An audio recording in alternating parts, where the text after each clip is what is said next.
Assalamualaikum warahmatullahi wabarakatuh. Kali ini saya itu akan membahas mengenai khamar dalam Al-Quran dan relevansinya dengan definisi alkohol modern. Seperti yang kita tahu, khamar itu secara bahasa berasal dari kata khomaro yang berarti menutup. Yang dimana dalam konteks Al-Quran, khamar itu merujuk pada segala sesuatu yang dapat menutupi atau menghilangkan akal, seperti itu. Istilah ini dimana digunakan secara umum untuk menyebutkan minuman yang memabukkan tanpa membatasi bahan dasarnya, seperti itu.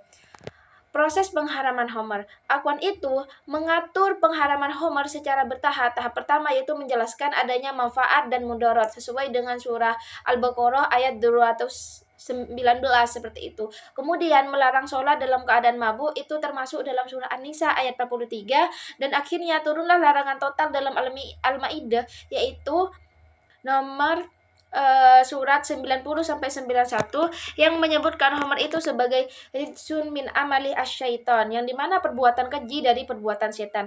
Ayat ini itu menguatkan bahwa Homer apapun bentuk dan bahannya itu diharamkan karena efeknya itu dapat merusak akal, menimbulkan permusuhan dan menjauhkan manusia dari ibadah, seperti itu. Terus habis itu relevansi dengan alkohol dalam konteks modern. Dalam hal ilmu pengetahuan modern, alkohol itu atau disebut dengan etanol itu merupakan zat yang terkandung dalam berbagai minuman keras seperti bir, anggur atau vodka dan sejenisnya.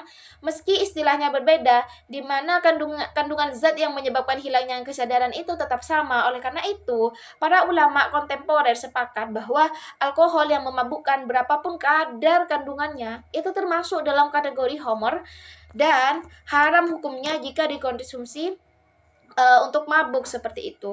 Alkohol yang tidak memabukkan dan digunakan untuk keperluan medis, parfum atau industri itu masih diperdebatkan penggunaannya dengan kriteria khusus, seperti itu. Jadi dapat disimpulkan bahwa implikasi hukum homer dalam Al-Quran itu memiliki definisi yang mencangkup segala zat yang memabukkan sehingga mencakup minuman beralkohol dalam pengertian modern, seperti itu. Kesamaan efek memabukkan itu menjadi tolak ukur utama keharamannya, bukan bahan dasar atau nama komersialnya ya.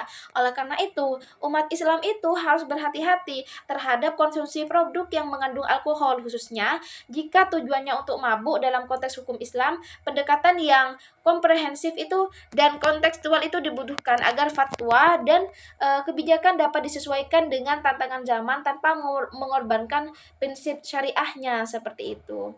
Sekian materi kali ini dari saya. Wassalamualaikum warahmatullahi wabarakatuh.